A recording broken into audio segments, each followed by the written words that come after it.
welcome to the Council here on Gay Life Television, where you can find us every week on Justin.tv, MondoClub.com, and our Roku channel. You can also stream us from our website at GayLifeTelevision.com. Tonight on the Council, I have with me Milan Janaki, an avid third-wave feminist, and Yvonne Yagursky, who holds a degree in conflict resolution from George Mason University. We're going to be talking a little bit about the relevance of feminism today. Yvonne, do you have a question for Milan? Milan, are you a third-wave feminist by virtue of the fact that you're living in the 21st century, or your philosophy? It's such an interesting question that by virtue of that I'm in the 21st century. I mean, the position's relevant. I really dislike it when people try to act really anomalous and as though their beliefs are sort of displaced whenever the way they act upon certain things is in fact relevant to the time period that we're living in. However, if you're trying to suggest that I'm a third wave feminist because it's trendy and not because it's what I believe, it's just really not the case. Milan, could you tell us a little bit more about how you differentiate between third wave feminism and previous waves of feminist activism? It's all about intersectionality. It's all about inclusivity. A lot of the previous feminist movements strictly focused on white women and their experiences, white middle-class women and their experience, upper middle class, and really took out the experiential components of other groups that didn't really have a voice, such as women of color and trans women and even younger women. It was a lot more focused on goals and not necessarily the philosophy, which it's always, any movement's going to be goal-oriented, but we cannot stray from the philosophy at heart. Yvonne, I understand that you have some beliefs about how women are conditioned in society in a way that reinforces stereotypes we hold about them. Yes. I generally believe that people live up to the expectations you have of them. I mean, I guess the good parallel would be what Milan said about how, earlier waves of feminism were confined to what people believe, like the ideas that were present in that time, and people couldn't move very much beyond them. I think in the same way that, especially in America today, women still are treated in a manner that they live up to, in the sense of the whole objectification, being told that you can't think for yourself or whatever and so forth. But I don't think that's just about women. I think that's about people in general. I think if you tell someone that they are this or that for a long enough time, they'll just conform to it. Because I do believe that we're humans are social creatures, and I do strongly believe that we become who we are because of society, not because of ourselves. So yes, it pertains to women, but I mean, it's kind of wrong to keep it as just a women's thing, if that's what you're trying to say or do. Milan, do you have a reaction to that? Not really sure what he's getting at, other than the fact that our surroundings and our upbringing have a heavy influence upon the way that we carry out our lives as adults, or even in our adolescence, pre that, which is entirely true. But that's a lot of the issue that activist movements, such as social activist movements specifically, such as third wave feminism, try to address, where that is relevant as far as the actions of people, especially marginalized people, go. And whether or not you're going against it has everything to do with the societal standard. And what's important here is whether or not you're advocating the societal standard. Another question that I'm frequently asked is if feminism is useful for men, to which I generally respond that it is. Before I share my thoughts on that, Milan, do you have any thoughts on how feminism is useful for men? Well, first of all, I want to emphasize at the beginning of this that feminism is not to put a focus on men. I cannot overemphasize that. Do not force your way into, I guess I'd say, shared, I don't want to say, what's the word I'm looking for? Safe spaces. However, yeah, it should go without saying that inclusivity and women's liberation would benefit society as a whole. And that goes without saying, men, that yes, the patriarchy, as you'll have it, and a lot of things that oppress women negatively affect men as well. And it is important for a man's liberation as well to emancipate themselves from said patriarchy. However, they do still have the leg up in the situation, if that makes any sense. I would certainly agree with you. My thoughts on that are very similarly that patriarchy enslaves men along with women, because in doing the performative role that is prescribed to men, the role which calls upon men to perform behaviors that subvert women, men give up their freedom to have uniqueness and personal choice and carry out behaviors they may otherwise choose, such as nurturing behaviors, because there are gendered consequences for men in society when they do not perform that role. And I think that that also speaks to Yvonne's earlier comments about how we as individuals are influenced by what's going on in society, as opposed to it being specifically focused on women. Would you agree? Yes, the issue is definitely blankets men and women, definitely. However, again, we do not need to be, I don't believe, within the movement focusing upon the male, I guess, oppression as much, just because it just takes, I think it takes away from the heart of the issue. All right, I think we'll come back to that point in a second. Yvonne, would you agree with the connection I made between your comments about the development of individual identities and the usefulness of feminism for men? Yes.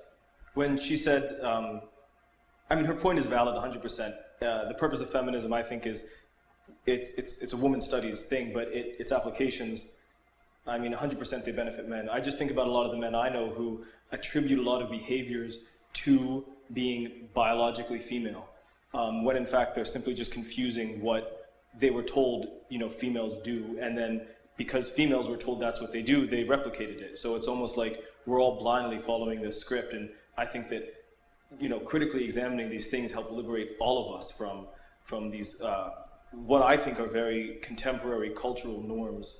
I mean, myself, as someone whose background is Italian, I know that a lot of stuff that I do that is very masculine in Italian society, like threading eyebrows, is really gay in American society. And I think simply just like holding up, I don't know how to say it, like just even being aware of the fact that it's a masculine thing in Italy to do that kind of exposes the arbitrary nature of a lot of what we construe as gender.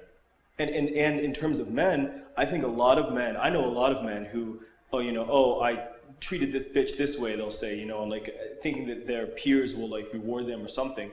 And I don't blame them because they were raised to believe, that's how you're supposed to act around men. But most friends don't necessarily believe that. A lot of them are very romantic, whatever, and they want to, love the girl they're with, but because they were told otherwise, they're suffering, where they're trying to live up to a standard that, it's like being in a perpetual middle school, where, you just do what others do, and no one is following anyone. It's like the blind leading the blind, so to speak. And I do think that feminism or any other critical examination of who we are kind of sheds light upon it and helps all of us be, to live that much closer to what is true. Milan, did you have a comment you wanted to add there? Not really. I mean, everything that's being addressed is valid. Yes, this sort of, oppression that I want to emphasize again, that marginalized groups live under, affects everyone. Absolutely. It's a negative thing upon our culture, just period. I think it becomes harmful when we, again, take away a lot of the focus on those specific marginalized groups, because it then becomes a game of, oh, but what about the men? When honestly, it is men's needs that we are addressing most and most frequently. And they're completely valid. But again, like, it's completely valid and it needs to be addressed, but on a personal level. And as far as the movement is concerned, we cannot take away the emphasis on the marginalized groups. And another, like, I guess an example I would like to put forth for this sort of idea is, I don't know if anybody saw when the hashtag solidarity for white women was trending, but this is an example where I backed down and didn't emphasize my role in that sort of marginalization, or like anybody did, because the focus was meant to be on women of color. And to, you know, propagate that hashtag and appropriate it to defend white women just wasn't appropriate for a lot of the really valid points that were being brought up. So it's not that I'm trying to challenge anything that's being said. I just want to assert the heart of the issue. Milan, do you identify as a woman of color or as a white woman? I actually identify as a white woman. Because by race, I'm white. So you see your Hispanic identity as separate from your race? Yes, I do. Just because, well, several reasons. I'm adopted into a white family, like an entirely white family. So it's not that I deny my ethnic origin. I just don't feel right appropriating a lot of things that I don't know about, number one. And number two, I'm ethnically white because my Venezuelan side of the family was Spanish, as far as I know. I asked you that question thinking you were Italian. I'm Italian and Spanish. I know, well, okay, yeah. Yeah, but it's all, as far as I know at least, it's all European background. I'm just doing what I can to not appropriate other cultures. I especially feel wrong, like I don't want to not deny anything, but I especially feel wrong being that I was raised in a sort of middle class white upbringing. So to me it sounds like for you that also somehow becomes a question of privilege, where because you essentially grew up in a family where you were entitled to some essentially white privileges, you feel that you don't share the life experiences of people who grew up in a marginalized family. That's correct. All right. Milan, would you mind commenting on what you think some of the key tenets of third wave feminism are today? Yes. I mean, I kind of already touched upon them. To lay them out specifically, I feel that it's a lot of intersectionality and focusing on the inclusions and the voices of all women, everybody who identifies as a woman. So what the movement had left out before was, again, women of color, trans women, and a big other one, which is kind of something you wouldn't think of, is a lot of women in younger generations. How do you see gay men fitting into that picture? I see gay men fitting into that picture in the way that they identify with some aspects of femininity. The more, I think it's femininity that is sort of frowned upon or demonized in our culture. And the more they display or, I guess, sort of adopt those traits, it seems like the more discriminated against they are. There's such, I mean, correct me if I'm wrong, you're a gay man, I'm not, but it seems like, as far as I've witnessed, that a lot of gay men in the community, the more feminine they are, or like there's the, sort of twink stereotype, the more, like, I guess, illegitimate people view them as like a gay man or as just a person at all. It's like femininity is a sign of weakness where it really shouldn't be. And that's my understanding, is that gay men threaten the patriarchy through being stereotyped as feminine, and therefore show that men can have a softer side, which the patriarchy frames as being weak, and we don't want to see men as weak, so gay men are often marginalized right alongside women. Do you feel that previous feminist movements have emphasized masculine qualities in such a way that they've been encouraging women to adopt sort of traditional masculine qualities, being independent, being outspoken, things like that? Do you think that in doing so, they have incidentally subverted feminine identities? Are you asking me? Yes. Okay. In a way, yes. I think the movements had the best of intentions, but an important, emphasis of the third wave is to do away with the idea that the more masculine, like this actually is straying a little bit off topic, but the more masculine a woman is, the more respectable she is. In order to sort of prove her worth, it almost seemed like a woman had to do things that were traditionally viewed as masculine. So if she wanted to wear heels, if she wanted to wear makeup, if she wanted to... Are you talking about respect for women from within the feminist movement or from society in general? Society in general, actually. Because since when was it frowned upon to be a tomboy? Never. But... Well, I agree that the patriarchy perceives that as less threatening. However, I would also agree that, at least in early feminism, patriarchy really frowned on women who would adopt masculine qualities and perceived that also as threatening. Probably first wave. If we're really breaking it down, yes, that's true. Because there was always the suspicion that she was a lesbian. But yes, I mean, in general, it was more quickly embraced that a woman was a tomboy or that she did things that were masculine. If a woman played sports, well, she was proving herself. But if a man was more domestic, then he was just stooping down. So that's where the real, I believe, the heart of sexism became reinforced. Okay. Yvonne, do you have anything to add to this discussion? I had several points to add. One thing that I wanted to bring up, I think that, I'm not sure how much I'm a reflection of the average American male, but oftentimes there's behaviors that my male friends can get away with that I excuse, that my female friends cannot get away with, and I almost unconsciously attribute to their femininity or whatever, or just their, you know what I mean? Like, a female friend of mine can make poor choices in her life, and I almost feel like that's, like she's, being a girl, so to speak, and that's it.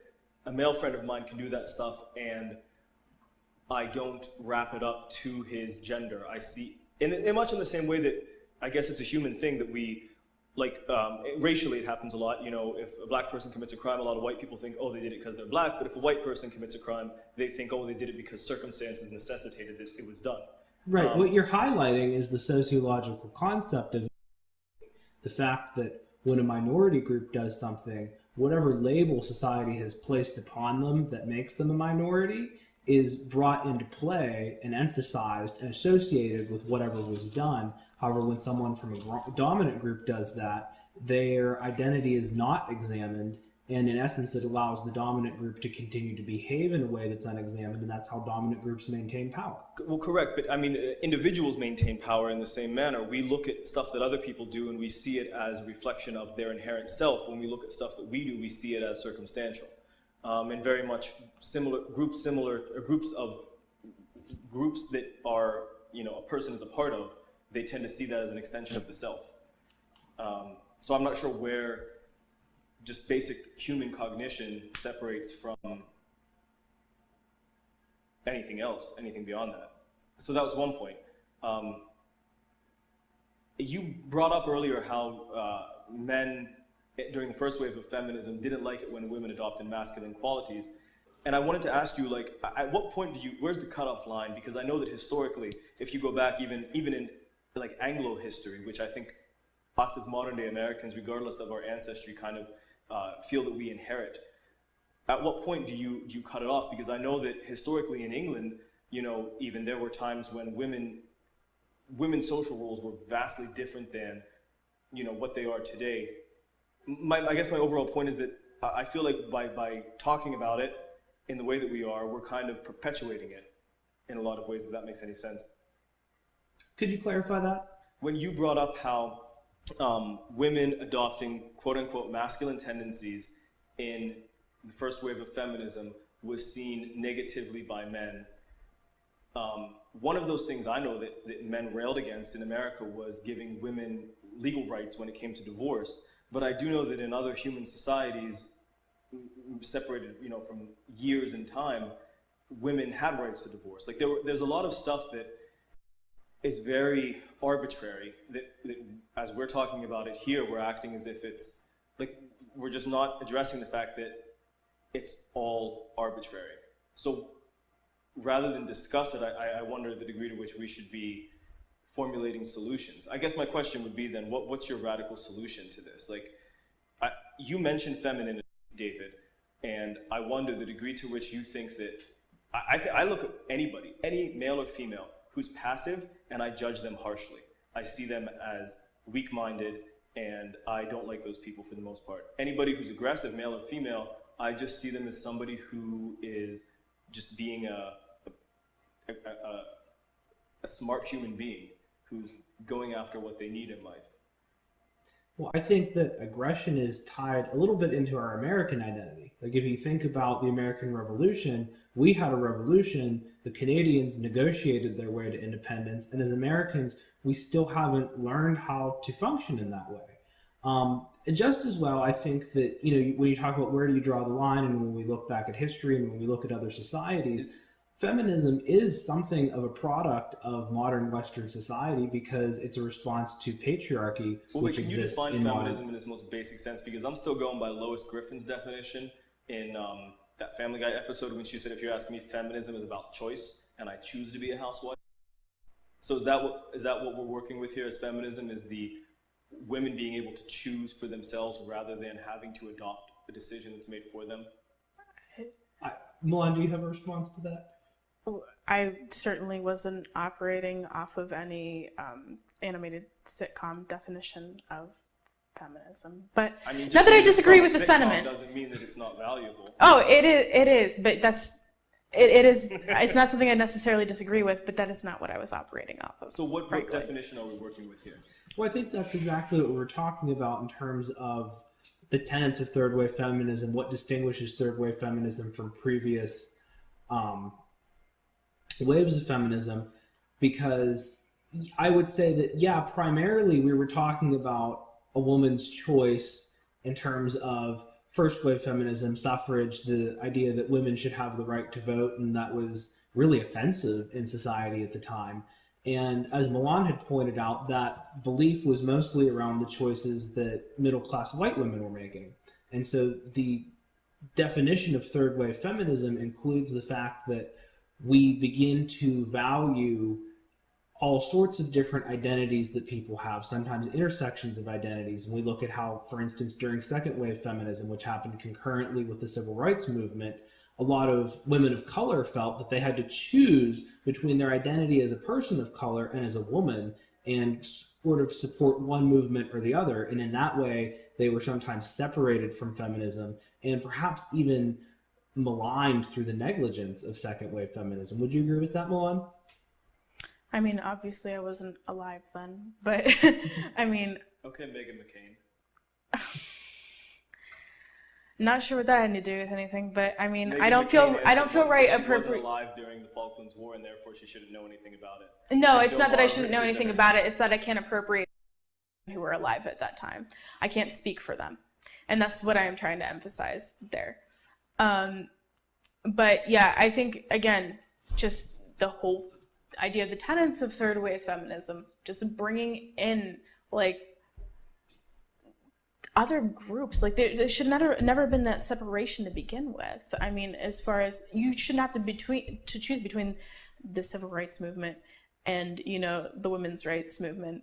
And the thing I like so much about third wave feminism and a lot of the ideals that it's been promoting and the rhetoric that is used is something that's distinctly different. Is we distinguish the words rights and equality from liberation, because frankly, I mean, it should be understood that we are equal, and rights are a thing that I think are inherent, or should be inherent at least. And I think what we need to focus on at this point is liberty from the things that do confine us. So then Lois Griffin was right in that it's about choice. Absolutely, it's about Yes. choice, but we need to stop rehashing that.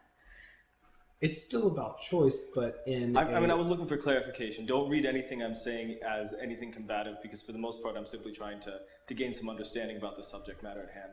I'm not combating. All right.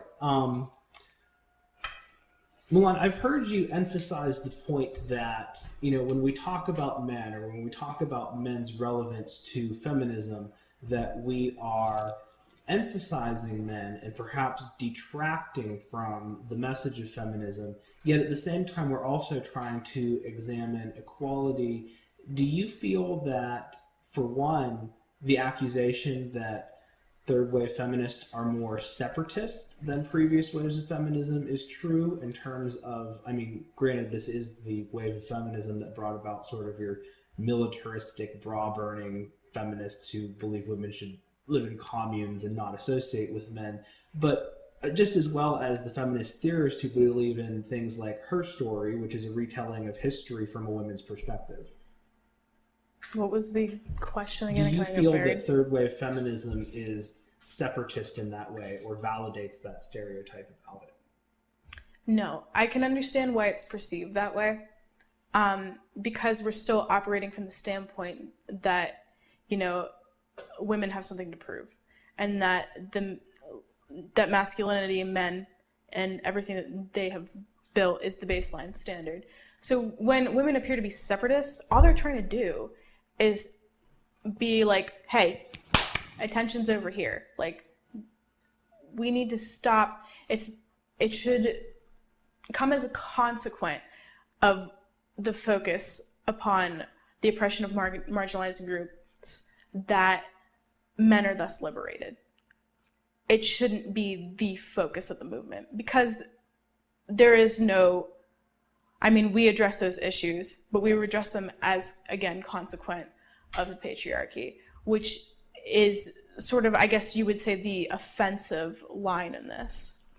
So, yes, I think when people read too far into that, they take it as like sort of a personal indictment. And that's where people sort of get up in arms about it. Like, whoa, I didn't do anything. I'm not a sexist. But it's just like, well, it's never meant to be addressed that way.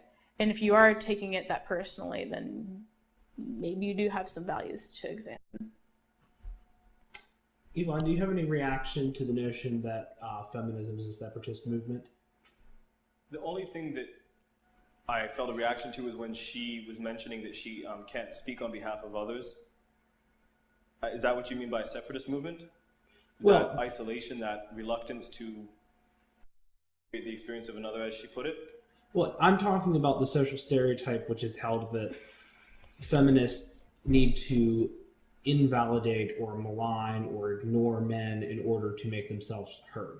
No, I think that's a misunderstanding. That's an ignorant misunderstanding of what feminism is.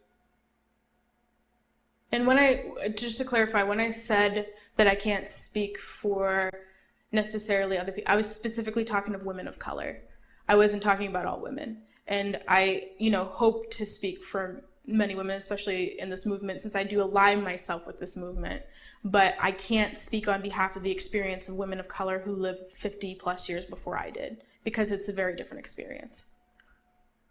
And I think that in part comes from the fact that, Milan, you take a very activist here and now approach to feminism, whereas I take a more theoretical approach to feminism. So I'll often talk about what I know, or what we as a society know, based on examining history as we understand it, whereas you more or less talk about the experiential understanding of feminism. Yes, and that's what I'm here for.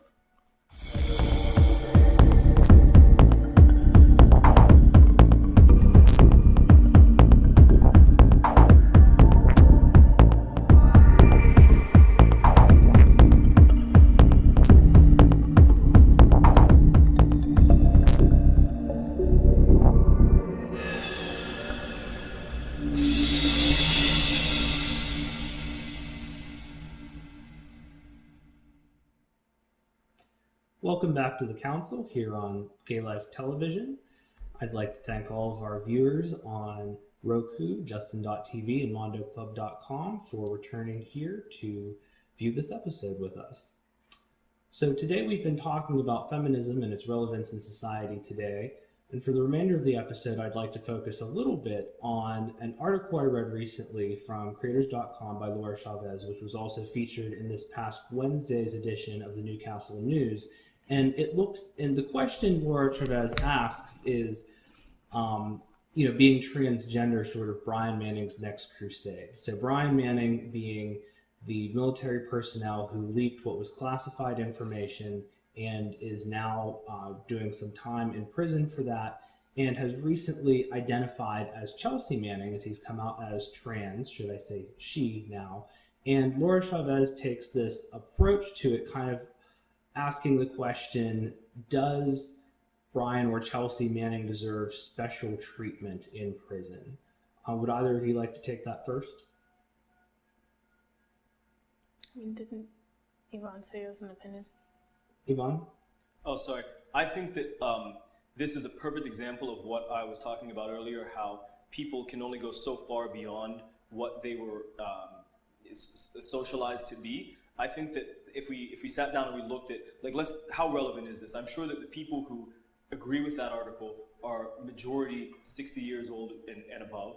I almost think that it's a bit of a waste of time to talk about this article, because I'm sure that the future generations, our generations in general, aren't in agreement with her. I think I wouldn't say that she's intellectually dumb, because I don't know the degree to which a person's mind can, just go beyond what they were raised around. But I mean, the point is that she's, in 10 years, people like her, I think, are going to be even a smaller voice in society. And it's almost like, we should just be waving them farewell to history, to recede back into history, rather than talk about their relevance today.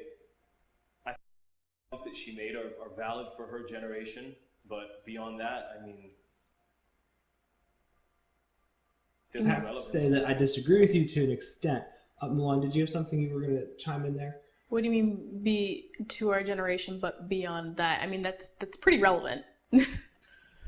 I mean, I don't, honestly, I feel shitty because I haven't read the article, and I'm not sure exactly what the issue is here that we're addressing, but she's very doctrinaire, and she rationalizes preconceived notions, and I don't think any of our generation agrees with her.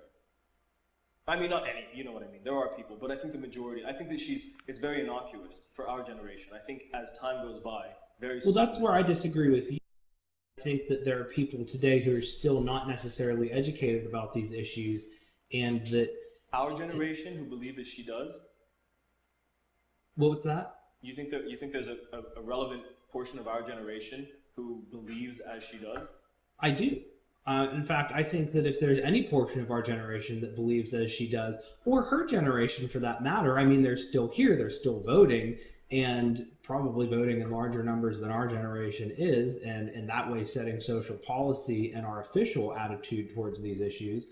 I feel that she as a journalist has a responsibility. And in this article, I don't think she's clearly differentiating between what is her opinion and what are the facts. And I feel that this article is not based in facts. No? And she may be entitled to her opinion, but she's not entitled to the facts. Essentially, the initial issue that I was bringing up is the idea that she says, do trans people deserve special treatment in prison? And I find even that question offensive in that I don't see it as special treatment. You agree with that, Milan? I was going to say, especially if they're going through hormone therapy, the individual, I mean especially, but just the fact that it's emphasizes, or not emphasized, but that it's set apart as special, I think it's just a reasonable accommodation for any person as a health standard, as mental and physical health needs. I didn't understand how that even comes across as special treatment. Right. Yvonne? I mean, I look at people like her, and I see that, yes, it does point to something that needs to be discussed, but it's not her specific views. You have to think, where do her views come from? They come from ignorance, and the ignorance is, I believe that, from our generation, we know that scientifically, homosexuality is not a choice, things like that, basic things. And those things are what, being confronted with those hard facts, those scientific facts that you can't disagree with, those are the things that keep our generation from slipping into emotional or just visceral driven thoughts. And I've lost my train of thought.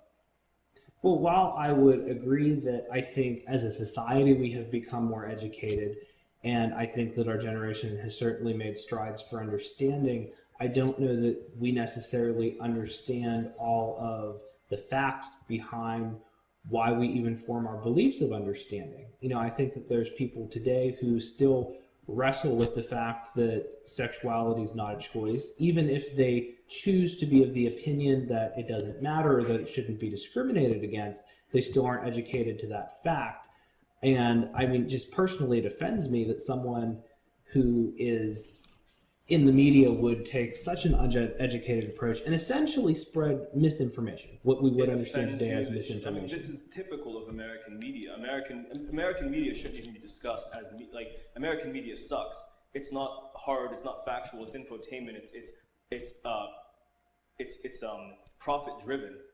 It's not a genuine. I mean, we shouldn't look at her as much of anything. She will, like I said, soon be relegated to the pages of history. I think the solution, if we are talking about looking for solutions, we have to start making sure that we, as people who have more constructive opinions to offer, simply share our voices. And I do think that that's an issue that we should be talking about, the fact that the more educated you are, the more aware you are that we don't know everything. I think, simpler-minded people tend to think that they know everything because they're simply not aware of the fact that they don't know everything. And then you have people like us who are fairly well-educated and fairly intelligent, and we're aware of the fact that we don't have all the answers. And then the problem is, we don't speak up as much. But those people who are simple-minded think they have all the answers and it's clear-cut, and they're the Linda Chavezes who are writing those articles. I'm simply saying that we should be a counterpoint to her, is the issue that we should be talking about here.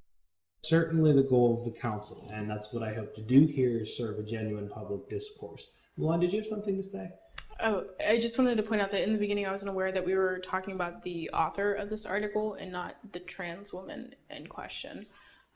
That's major, but also in that I think what he's bringing up about opinions and voices that are that are well-rounded and well-developed are extremely important to share. But I think I want to go a little bit against that and say that education is a privilege, and that those who are less educated, those who represent different walks of life that are extremely relevant to our society and our current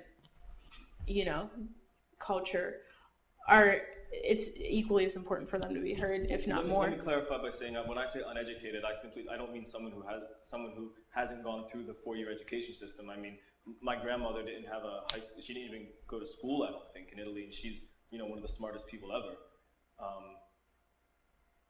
So I mean, I'm not saying that it's a class thing by any means. Well, I think what Milan was demonstrating can also be a little bit inextricable. And while there's certainly exceptions to every rule, statistically speaking and normatively speaking, Milan's point is valid in that education doesn't happen for everyone. And so between classes, there could be very different ways that we go about receiving information and also being able to be a good judge of whether that information is accurate or not. Yes, but we are all beneficiaries. I mean, at least talking about being in America here. I mean, nowadays it's more global, but we are all beneficiaries of the latest in science. The whole world does learn these things. And it's not just that, though. It's not just knowing that. I think it's a very simple human thing. I think that human beings, when you know, if you look at other societies and that are different than ours, oftentimes it's just a simple matter of knowing other humans and seeing them and not being made to. I feel that American culture is very antagonistic. I think that we're encouraged to be very antagonistic. I think there's zero-sum thinking that dominates here. and so that kind of screws things up. But in general, I think the human condition, we're social creatures, as I said earlier, and I think we tend to look at one another and we are understanding of things that make us different. And you don't need to necessarily be a privileged person to be the kind of person that I'm talking about. And there's plenty of people I know who have great educations and they're still fools in so many ways, but I agree with that, but I think that brings us right back to the premise of feminism, where when you look at how differences create inequality, class differences create inequality in that when people who aren't privileged to better information are fed information which marginalizes a group, that's the way in which, by dehumanizing a group, that's how we begin to make it acceptable to discriminate against them. Would you agree with that, Milan? Absolutely. Yeah. So I'm wrong in discriminating against Linda Chavez? What's that? So I'm wrong in discriminating against Linda Chavez? I don't know that we're necessarily are you discriminating against Linda Chavez? I'm dismissing her, yes. Like I said, I think she's a relic, a dinosaur, and soon she'll be forgotten. She's like that phrenology or something, you know? I think it would be discriminatory if you were basing your distaste for her on her gender, her sexual orientation, her religious or ethnic background, as opposed to, kind of discrediting the merits of this article she's written, which is kind of what I wanted to talk about in the first place, as opposed to necessarily, granted, she plays a very important role in this, but I did want to talk about the issues she raised around being trans and how we're looking at them in society. Because the way she wrote the article, she wrote it from the premise and from her misguided understanding that sex is a very fixed and dichotomous concept. And I think that's one thing that we have difficulty wrapping our heads around in society today, that your biological sex is not a fixed or dichotomous concept. I think one example of that is, if we look back at the history of medicine, if a child was born intersex and having features that are both male and female, the parents would choose which sex they wanted their child to be, and the doctors would remove anything that wasn't congruent with that. And now we're beginning to let those individuals choose. But that's relevant to our society. I know many Native American cultures were very accepting of male. Right, and they were also accepting of a variety of different gender expressions and sexual identities that we are not in our society. Which brings it back to feminism as a product of modern Western society, because it's a reaction to patriarchy, which is a product of modern Western society. Going back to the notion that sex is that fixed, Milan, do you have anything to contribute in terms of how you see trans people today and sort of the misinformation that we have about them? When you're speaking of sex, you're talking about biological sex. Okay. I really don't, other than just, the nuts and bolts of it is basically what people don't understand, and the different, components of sexual, or not sexual, but gender identity expression. So other than that, I think we're misinformed in that area. Right. And I think that comes right back to what I was saying about the way in which misinformation about groups is what allows us to discriminate against them. And that is all the time we have for tonight on the council. I thank both of my guests for our lively discussion this evening, and I thank all of our viewers out there on Justin.tv, WandoClub.com, and Roku. Please join us again for the council here on Gay Life Television.